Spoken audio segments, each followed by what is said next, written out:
Bem, boa tarde. Hoje nós vamos ter o nosso canal teórico, com o Dr. Pedro Andrade Sá Correia, da FESaúde, que vai fazer uma apresentação sobre atenção primária de saúde no Brasil. Então, eu espero que vocês aproveitem bastante e que tirem suas dúvidas também. Tá? Boa tarde, pessoal, tudo bem? Sou o Pedro, eu sou médico de família e comunidade. Acho que eu conheço algumas pessoas aqui que já trabalharam lá na FESaúde, que trabalham lá, né? Estão na residência. E tá saindo? Tá ouvindo?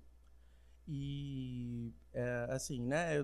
Para me apresentar primeiro, só porque os meninos do Jefferson Moura pediram para mim um título, né? E aí eu acabei falando APS no Brasil. Mas ano passado a gente veio aqui e acho que sentimos falta de primeiro fazer uma introdução sobre o que é o médico, o que é ser médico de família e comunidade, né? Acho que é importante, assim, a gente está vendo que eles fizeram um esforço muito grande de unir esse canal teórico junto com o pessoal do Mais Médicos, né? E acho que deu frutos, porque está bem mais cheio do que da outra vez que eu vim, acho bem bacana, né?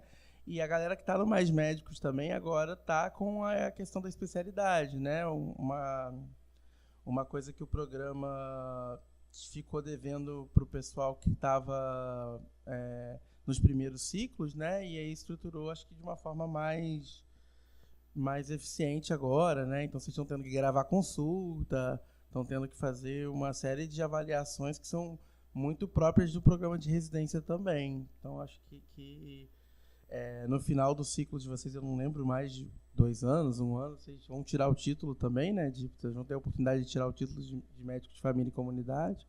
Então, eu acho que é pertinente a gente trazer essa discussão, né? E assim, eu não sei se eu sou o primeiro que está vindo aqui nesse ano, né? Mas eu sou médico de família e comunidade, fui formado pela UF, fiz a residência na UF também, trabalhei no Caramujo durante a residência, depois segui por lá.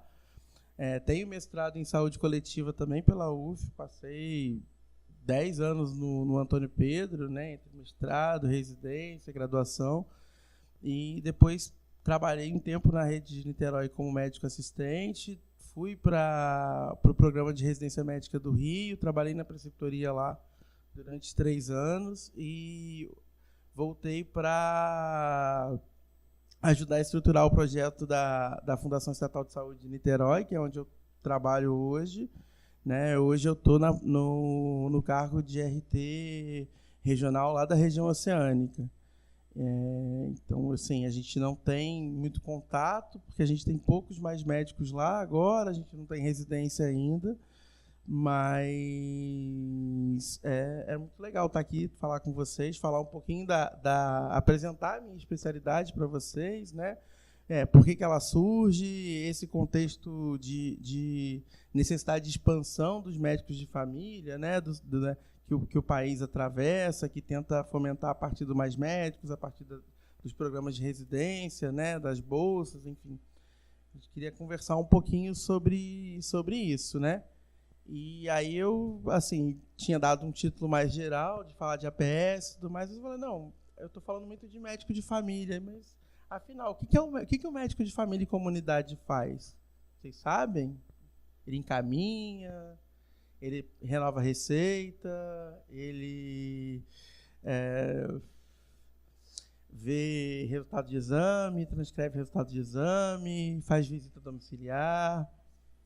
Né? O que é isso? Assim, isso está dentro um pouquinho da rotina de vocês do dia a dia, mas por que disso? Né? O que é isso? E quais são os desdobramentos disso? Aí eu queria passar primeiro um videozinho para a gente introduzir isso. Quem é o médico de família e comunidade? O médico de família e comunidade é aquele médico que se especializou em cuidar das pessoas, independente da idade, sexo ou do tipo de problema que elas tenham. Ou seja, não são especialistas em órgãos isolados ou doenças, mas sim especialistas em gente. Na medicina de família e comunidade, a pessoa é vista como um todo e não vai ser reduzida às suas doenças ou sintomas. Sentimentos e expectativas, as melhores evidências científicas, o contexto familiar e social são considerados no cuidado, para que as recomendações dos médicos sejam personalizadas e efetivas. Outra característica do médico de família e comunidade é o acompanhamento das pessoas ao longo das suas vidas, e não apenas em uma consulta pontual. Assim, realizam atendimentos desde a concepção até os últimos instantes da vida. Dos seus pacientes, não conhecem somente as doenças, mas conhecem também suas casas, suas famílias, seus vizinhos e comunidade. Atendem em ambulatórios, clínicas e hospitais, mas também fazem visitas domiciliares e atividades comunitárias.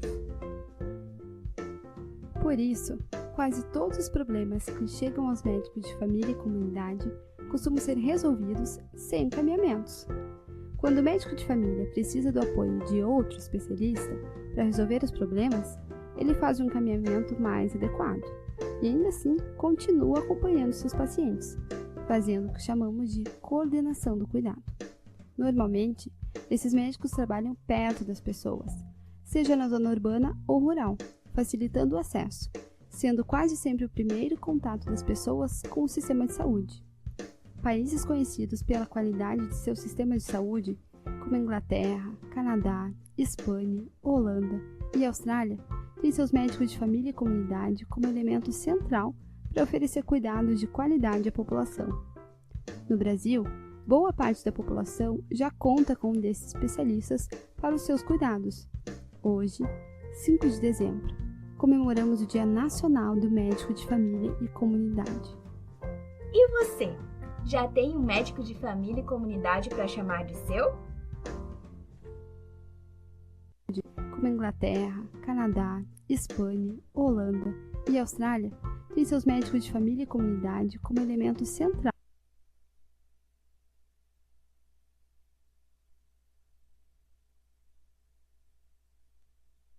É isso, né? Esse vídeo, é claro que a gente não está em 5 de dezembro, eu peguei só um vídeo mais ilustrativo, é um vídeo da Sociedade Brasileira de Medicina de Família, é um vídeo que traz várias, assim, ele traz definições que são também opiniões, formas de pensar, de ver a especialidade de quem está coordenando essa vanguarda, né, de médicos de família.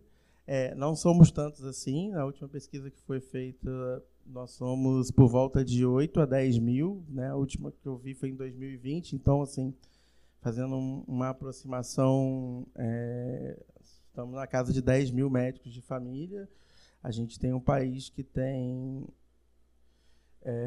mais de 200 milhões de habitantes e a gente tem uma ideia de estratégia de saúde da família que beira 4 mil pessoas por médico.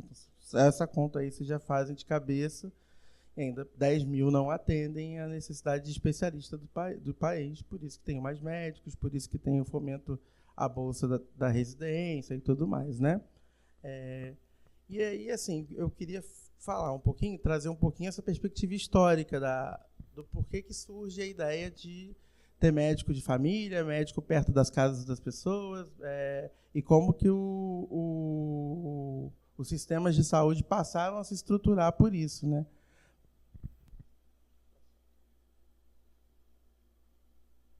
Antigamente, né, assim, na época, no início da Idade Contemporânea, lá atrás, na época da Revolução Francesa, existiam médicos já. Esses médicos, eles tinham uma atuação muito freestyle, né? Assim, cada um fazia o que desse na cabeça, não tinha base científica. Eu até coloquei aqui uma foto de um clipe do Michael Jackson com o Paul McCartney, entregando um pouquinho a minha idade, mas assim, que eles vendiam tônicos, né? Eles eram práticos, que tiravam dente, vendiam tônico e davam golpe nas pessoas também por isso, né? Então, assim, tinha desde o cara que visitava, e essas pinturas mostram isso, a casa das pessoas mais enfermas, para traçar alguma teoria ali a respeito daquele adoecimento e tudo mais, mas nada muito científico, né? Até casos desses práticos que circulavam pelas cidades, vendendo panaceias, né? Elixir disso, daquilo, né? E que tinha a sua função mais prática de fazer sangria, tirar dente, essas coisas que eram adequadas para a saúde da época, né? E aí, durante a própria idade contemporânea, ali, né, quase chegando no final do século XX, a gente tem uma revolução científica importante, né? A gente tem o desenvolvimento da analgesia, da asepsia, das vacinas, a gente tem um desenvolvimento do hospital que deixa de ser um lugar de morte para ser um centro de estudo, um centro de excelência, um centro de cuidado e de cura, né? A gente tem o desenvolvimento da enfermagem, que é dessa época, que é super importante também, e que aumenta a sobrevida dos usuários no hospital, né? Enfim, então a gente tem esse movimento que vai mudar um pouco a visão da saúde, né? Então a saúde passa a ser muito hospitalar, e aí vocês já devem ter ouvido isso na graduação, da questão do relatório Flexner, da saúde flexneriana, mas, na verdade, o relatório Flexner era o que tinha de base científica na época. Ele não é um vilão, ele não sequestrou as pessoas, ele colocou as pessoas... que a saúde agora tem que ser feita no hospital. Ele só colocou o que tinha de científico na época, né? E, nessa época, também surgem os primeiros programas de residência médica e as primeiras especialidades, né? Essa medicina hospitalar e laboratorial, ela passa a ser referência durante boa parte do século XX, né? E ainda é muito referenciada hoje, né? As pessoas que têm acesso a plano de saúde, que têm têm dinheiro para pagar a saúde privada, elas buscam ainda hoje, né, boa parte do atendimento médico dela nos hospitais, mesmo os ambulatórios, né? Você vai no ambulatório do Niterói Dor, você vai lá ver que está cheio. Você vai no ambulatório do HCN, você vai ver que está cheio, enfim, né? Então, o hospital ainda tem essa ideia de centro de excelência, né? Embora ele não conseguiu atender todas as necessidades de saúde do Estado que estavam se formando, né? E as principais necessidades de saúde que esse modelo hospitalar falhou em atender e que precisou surgir um outro modelo de medicina social, para poder dar uma resposta, são aqueles ligados à questão da saúde do trabalhador, à questão das epidemias, né?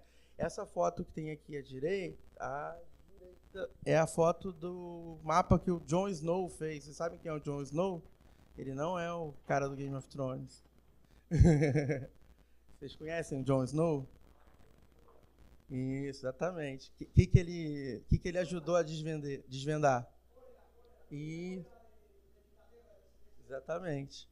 E aí, assim, usando recursos de saúde, né, de medicina, mas também recursos de outras disciplinas, a geografia, né, usando a abordagem comunitária que um padre que tinha acesso ali às famílias daquela região ajudou ele a fazer. Então, ele foi pesquisando até ele identificar o foco de cólera daquela região. E aí, assim, ele criou uma ciência que, a partir desse movimento que ele fez, que é a ciência da epidemiologia. Para além disso, tem a questão da saúde dos trabalhadores, né? Os trabalhadores não tinham acesso à saúde hospitalar, a não ser aquela que era feita de modo filantrópico. E os trabalhadores passaram a ser muito volumosos nos países da Europa, né, no final dessa época, né, do final da década do século XX, no início do século XX, e eles começaram a demandar direitos, né, direitos à saúde, né, e havia muitos médicos que eram contratados pelo Estado, pela empresa, que faziam relatórios sobre a salubridade daquela fábrica, né, e daquele modelo de trabalho. E esses relatórios você vai encontrar na literatura sociológica da época, né? Tanto no livro do Engels, que é a situação da classe trabalhadora na Inglaterra, o Capital, do Marx, tem bastante relatório técnico de médicos dizendo que aquelas condições eram insalubres. Tem um relatório que é no Capital, inclusive, que é sobre a qualidade do pão que era feito e que era dado aos trabalhadores. Então, assim, tem bastante coisa que a medicina voltada para o trabalhador, que a medicina social, passou a produzir ali nesse momento. Mas essa medicina social, ela ainda ela estava engatinhando e ela não estava integrada ao Estado, né? Ela não estava integrada aos serviços de saúde, porque ainda nesse momento a gente não tem uma lógica de criação de sistema de saúde. E aí, mais para o final da década de 10, da década de 20, começam a ser pensados os primeiros sistemas nacionais de saúde, né? A gente tem o relatório Dawson, na Inglaterra, que é um relatório que é o primeiro relatório que se fala de atenção primária à saúde, que é basicamente onde vocês estão inseridos, é basicamente onde o médico de família e comunidade trabalha, né? Que são as unidades que ela fala ali no vídeo, né? Desse primeiro contato das famílias, da população com o serviço de saúde, né? E o relatório Dawson é um relatório que ficou famoso porque ele propõe uma organização na década de 20, mas que o serviço de saúde inglês só vai adotar quase na década de 70, no pós-guerra, em 1948. Para quem gosta de série, tem uma série da BBC de uns 6, 7 anos atrás, que é a Call the Nurse, uma coisa assim, que é sobre os primeiros postos de saúde da Inglaterra nessa época, e fala da questão das enfermeiras que faziam os partos. E elas trabalhavam em conventos e tudo mais. E acho que na segunda ou na terceira temporada mostra como que elas saem desse trabalho mais filantrópico nas associações de convento, de caridade, e passam a trabalhar também nos postos de saúde, integrados ali ao cuidado da população no território. Essa outra foto aqui é do Otto von Bismarck, que ele propôs um outro tipo de modelo. O modelo inglês era um modelo de acesso universal. O modelo do Bismarck é um modelo previdenciário, é um modelo de você pagar uma previdência, de você ter descontado uma parte do seu salário para financiar um sistema de saúde. Eu acho que ninguém tem idade aqui, talvez Moura era jovem, né? Mas o Brasil viveu esse modelo durante muito tempo, que era o modelo do INAMPS, né? Um modelo de que você era criança, né? Eu fui vacinar, a minha carteirinha de vacinação também era do INAMPS, aí tinha empresa que o meu pai trabalhava, né? Então a primeira que eu tenho, às vezes eu tenho que apresentar para trabalhar, né? E aí o cara fala, pô, mas isso aqui é muito velho e tal, né? Mas é isso. E aí eu trouxe também um outro modelo, que é um modelo que é pouco conhecido, que é o modelo soviético, que é um modelo de dispensário, é um modelo que depois fica muito parecido com o modelo que a gente adotou aqui na década de 80, que é o modelo de postos de saúde, e aí tinha sempre essa questão na União Soviética, e é uma questão muito atrelada com o posto de saúde, a questão da tuberculose, né? Então, assim, até no Brasil também os postos sempre tiveram muito esse cuidado, né? Que é um modelo de dispensário. E aí, você falar de dispensário no Brasil hoje ainda é sinônimo de tratamento para tuberculose. Eu não sei se tem alguém de Cuba aqui, mas eu acho que Cuba também, antes nos primeiros momentos da Revolução, tinha um modelo mais de policlínica, de posto de saúde, para depois expandir para a atenção primária, né? Então, assim, depois o pessoal pode até falar melhor. Então, assim, nesses primeiros momentos de organização de Serviço Nacional de Saúde, começa a surgir essa ideia de ter uma medicina mais próxima das pessoas mais pobres, da medicina comum. E aí tem uma ideia de medicina comunitária. Essa medicina comunitária, ela começa a aparecer nos Estados Unidos na década de 60. É uma medicina que começa, que muita gente chama até de cesta básica, que é uma coisa assim de entregar um mínimo suficiente para aquele grupo de trabalhadores que não tem acesso a direitos a conseguir algumas coisas, né? A conseguir algum tipo de atendimento, mas que não tinha um atendimento mais completo, mais universal dos sistemas de saúde. Essa experiência ela chega no Brasil na década de 70 e ela tem uma contradição aqui, porque são os movimentos de saúde com profissionais que muitas vezes combatiam ali o regime da ditadura militar, mas ao mesmo tempo eram programas que eram financiados ou pelo Estado ou por fundações de países capitalistas, como a Fundação Kellogg, a Fundação Ford. Então a gente tem as primeiras experiências de medicina comunitária surgindo no Brasil, e essas experiências elas também começam a fundar as primeiras experiências de residência de medicina de família e comunidade, que na época chamavam de geral e comunitária, né? Tem a experiência do Murialdo, do início da década de 70 do Rio Grande do Sul, aqui na UERJ, que era em Nova Iguaçu, em Cabo Sul, no Rio Grande do Norte, a experiência de...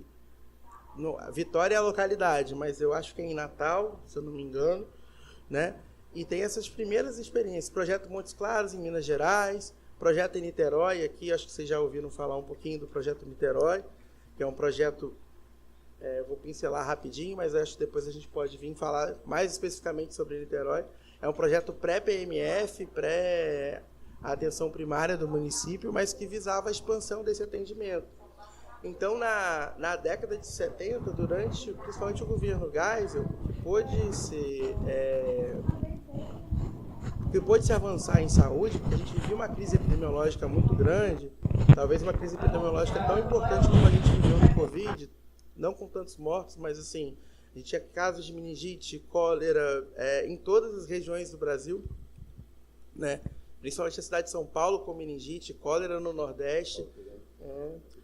Então, assim, o que pôde se fazer ali relacionado à expansão do atendimento para as pessoas dentro de um modelo previdenciário que não atendia todo mundo, eram criar modelos de saúde comunitária. E esses modelos, geralmente organizados por universidades, né, criaram centros também de formação de médicos para atuar nesses cenários.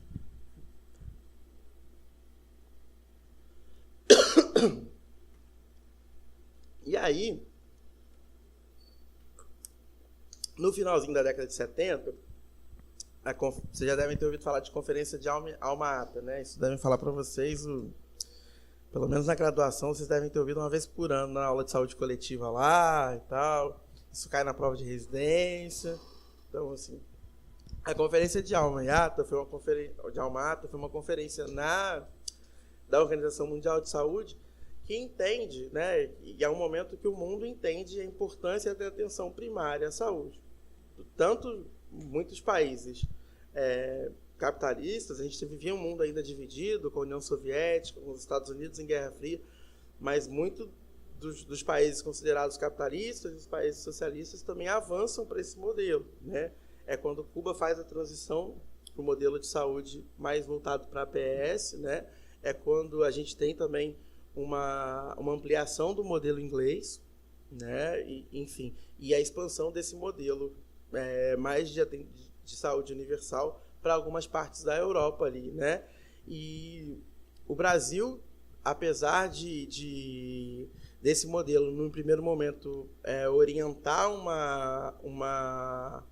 e reforçar esse movimento feito pelas universidades de saúde comunitária, a gente ainda não tinha um modelo de sistema de saúde, né? O nosso sistema de saúde ele ainda era previdenciário.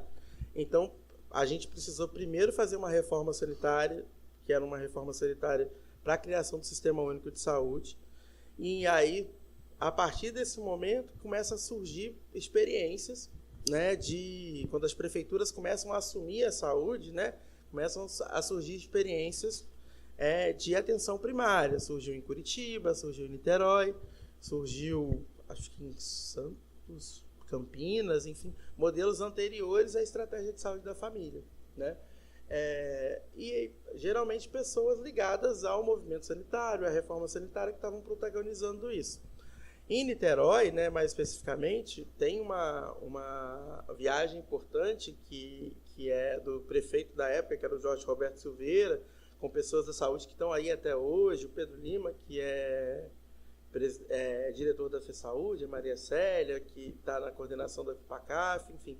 Essas pessoas foram a Cuba conhecer o modelo cubano de atenção. Por isso, muitas das nossas unidades têm nomes de pessoas importantes da história cubana, da história da Revolução e até de antes desse momento, né? Tem uma foto célebre, que depois vocês procuram, do dia que o Fidel Castro foi ao Palácio inaugurar a unidade lá. A senhorinha que ele beijou, inclusive, ela falou que ela morreu na pandemia. E uma das últimas coisas que ela falou é que ela não lavava o rosto que ele beijou, enfim. Mas ela, né, era uma personagem importante ali da luta comunitária do Morro do Palácio, né, enfim. Mas outros municípios procuraram outros modelos. O modelo de Curitiba, inicialmente, era mais próximo ao modelo canadense, né, até que o Brasil estruturasse um modelo próprio. Nossa primeira alternativa é o modelo de saúde da família. Acho que aí vocês já eram mais novinhos, assim, quando isso começou, tem gente que ainda não era nascido, que é de 94, né? O PSF é da época do governo Itamar Franco, que foi o presidente que ficou ali depois do Collor, né? E era uma contrapartida, ele veio muito mais com uma contrapartida, porque naquela época o Brasil ainda tinha uma dívida externa enorme, devia muito dinheiro para o FMI, e o FMI e o Banco Mundial, na década de 90, eles conduziam muitas iniciativas de saúde dos países periféricos. E aí a gente teve que ter, no Brasil, um modelo de PSF nesse sentido. E só que era um modelo de PSF muito livre, cada prefeitura tinha que definir o seu. Até que as políticas foram se estruturando, né? Hoje a gente tem política de atenção...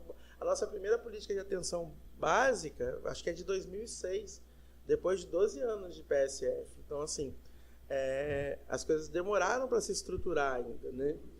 E o que é a APS? O que é a atenção primária em saúde? Vocês sabem? Vocês já ouviram falar desse lugar aí que vocês trabalham? É isso. É uma das competências da APS, né? A gente brinca assim que aquele vídeo ali... Tem muitas coisas que eu concordo e tem coisas que eu acho que eles dão uma exagerada, puxam a sardinha pro lado da gente, né, dos médicos de família. Mas é importante entender ali que a APS ela foi conceituada por vários autores, mas a mais conhecida é a Barbara Starfield, que era inclusive uma pediatra americana, né, e ela começou a estudar os sistemas de saúde e entendeu que os sistemas de saúde que tinham APS eram os sistemas que tinham mais sucesso no controle na melhoria da saúde da população. E aí ela definiu esses atributos aqui da APS, que é o que você falou, o acesso, né, o primeiro contato, né, a integralidade, que é olhar para a pessoa como um todo, né, e aí tem uma celeuma danada, porque tem integralidade em inglês é uma coisa, integralidade da saúde coletiva que vocês estudam na faculdade é outra coisa.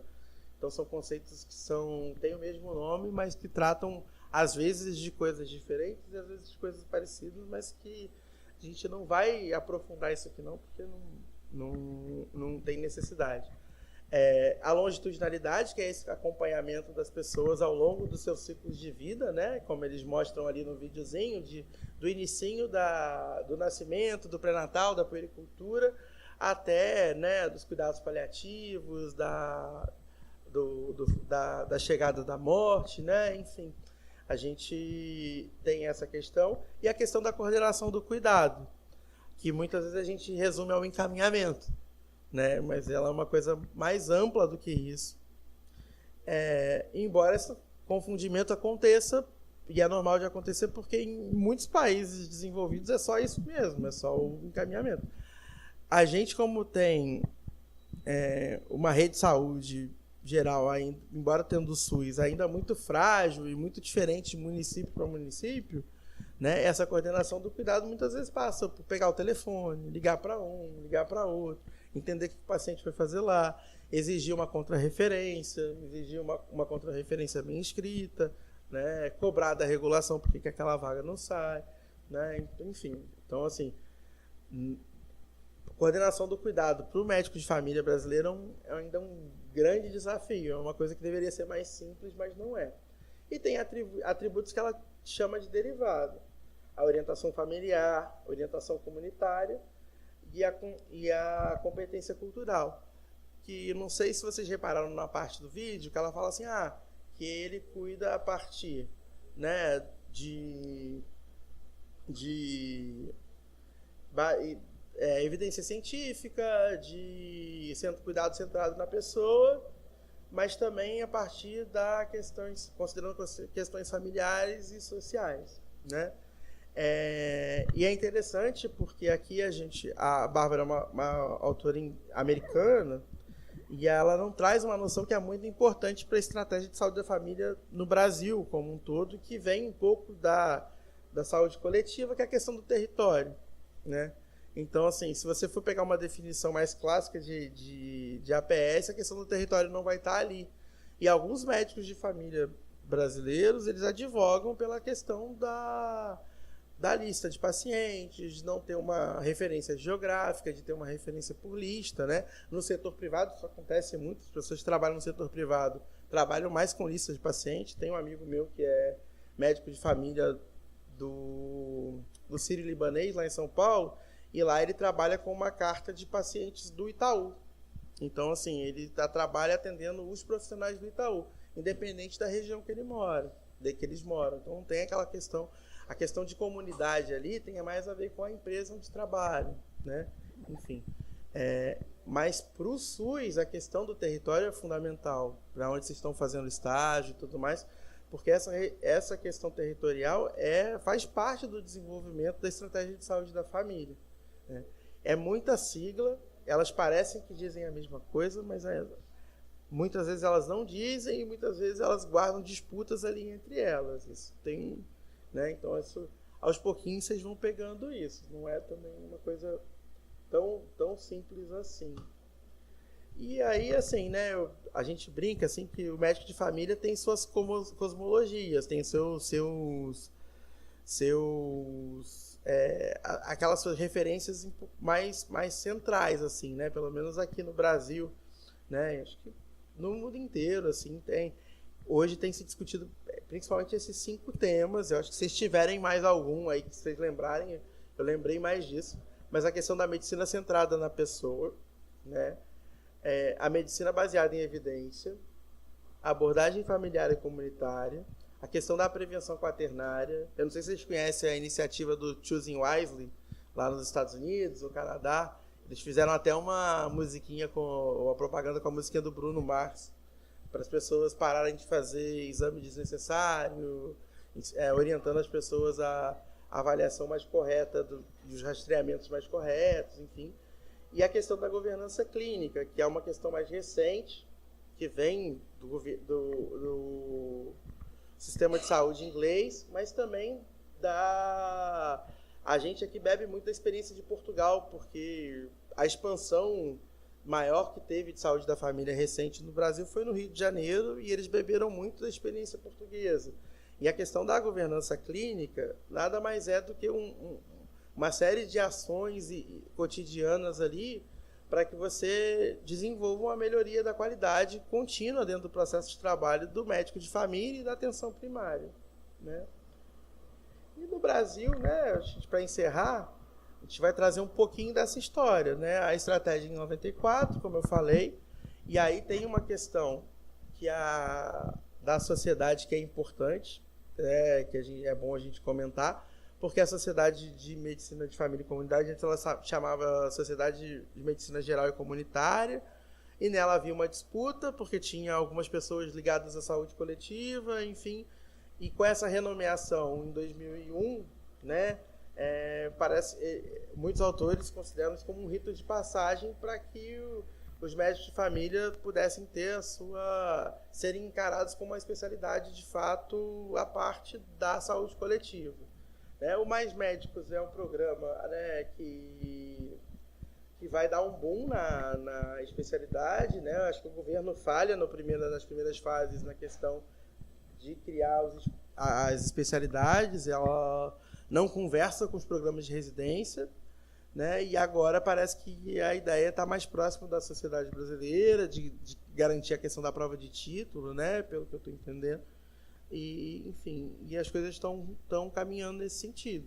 Inclusive, um dos movimentos que se faz, né, e que é importante, é criar o currículo básico da residência. Não sei se já chegaram a dar uma olhada, né, das competências e diretrizes da residência de medicina de família e comunidade. É importante vocês saberem, para entender o que está sendo feito, qual é o planejamento, o que você vai fazer no primeiro ano, o que você vai fazer no segundo, Por que eu tenho que fazer estágio na obstetrícia? Por que eu tenho que fazer estágio na clínica?